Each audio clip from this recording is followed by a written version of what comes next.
all across the country, and he's going to tell us about Cow Appreciation Day coming up on July 13th.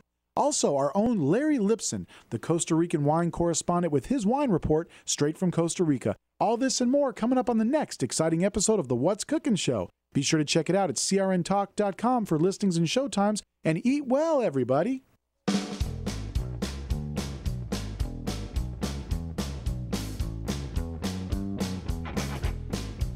Welcome back to the PM Show, blocking the liberal politic from destroying your football. Ladies and gentlemen, once again, here's Fred Dryer. Yeah, I left something out. I'm sorry, folks. Scranton, Pennsylvania is I now thought there were bankrupt. three. Scranton is also. Scranton is they're going through the S's. Stockton, San Bernardino, and now Scranton, Pennsylvania. They're broke.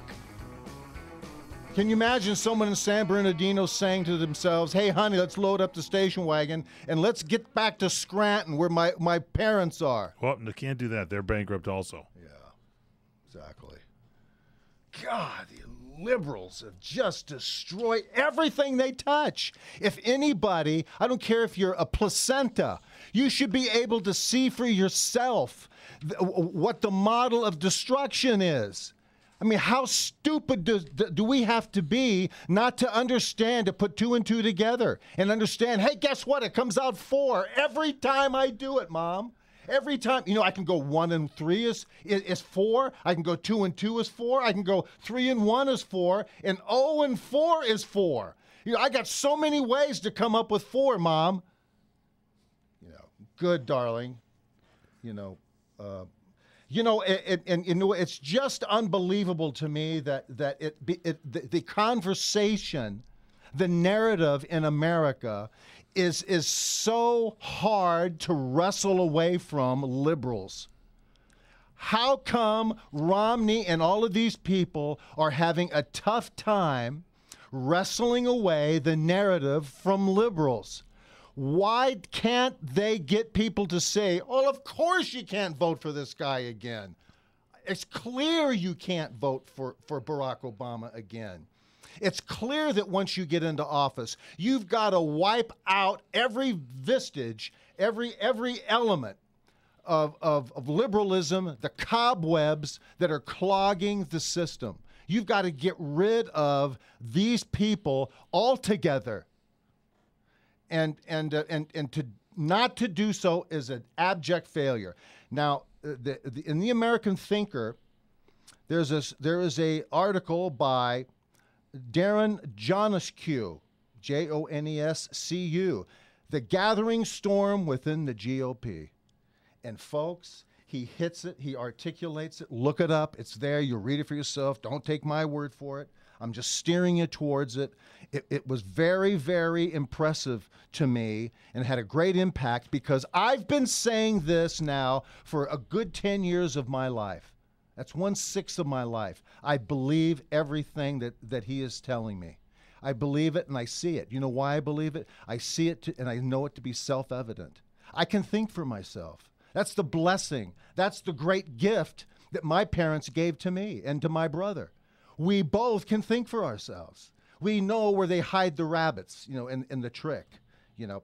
We know when we're being lied to. And that just doesn't mean liberals. That means Republicans. Because I'm going to tell you something. Republican Party for the last 40 years, excuse me, the last 40 years has been lying to the American people, lying to their constituents. I want to tell a little story here. I went to a party several months ago with a very dear friend of mine, a very famous friend. I'm not going to mention her name. I went to her house, and at this house were politicos, were a lot of people in L.A. politics, California politics, and national politics. One of these people was Eric, I don't say Eric Holder, you know. Oh, I hope it's not him. Please. Got any guns? Got any weapons here? Hold on. No. I just had a mental block here. Eric Cantor. Eric Cantor. I believe he's from Pennsylvania. He's from Pennsylvania. Is he from Pennsylvania or from Virginia? Don't know. I don't know. Anyway, he was there, and he's a big wig in the Republican Party. And so at the end of the question, he came up and he made a very wonderful egalitarian statement of generalities that we all needed to do. Like, we've got to bring people back to work. We've got to instill vigor in people in the workplace. We've got to reassess our beliefs in liberty and Americanism. I said, okay, well, let me hear it. So he talked to the group, and after the group, the host says, okay, we want to have some questions for Eric, and I whispered to her, I said, I want to be the last guy who asked the last question. She's okay, Fred, just sit down there. Don't, whatever you do, don't blurt anything out. Okay. You were good. Like the truth. That's good. Don't let the truth come out. Yeah. So people were asking questions, and they were fine. People. It was wonderful. Last question comes up. Okay, we have time for one more question. Okay, Fred. It was one of those. Yes. Yeah. And I said, thanks so much, Nancy. It wasn't Nancy Reagan. Thanks so much, Nancy. And I said, Mr. Cantor, can you tell us very quickly, because I know we all want to hit the freeway. They're tearing up Wilshire Boulevard at the 405. They are. It's really terrible. It's unbelievable. So you waited till the end. Yeah, so they're widening it to get ready for the illegal aliens that are coming in next year. That's true. It's getting bigger, big super highway. Yeah, there's going to be a super highway right into Calexico. You look at the first 3 lanes of the right side Free for rakes. tacos if you get there first. So what happens is I say, Mr. Cantor, can you tell us what phenomena takes place after people like you are voted into office and you go to Washington and you forget why you were there and you turn into a cocktail twirling, napkin holding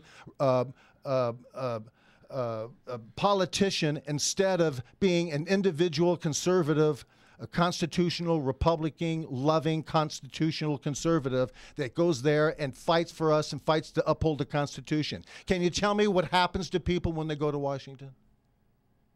Was it that quiet? Was it that quiet just now? He stared at me like he didn't know this thing had never, politicians are supposed to think on their feet. Yes, they are. You can't ask me a question that'll throw me. I swear to God. And you threw him one. You can't. It was a standard question, and everybody went, "Oh God, that's an interesting question." Oh wow! Fred's thinking for Gee himself. whiz, Fred. Is Fred drinking? Is Fred drunk? No, he's not. He's kind of pissed off, actually. I denote a little attitude in Fred's voice. Now I'm sitting up to the front of the room. Yes.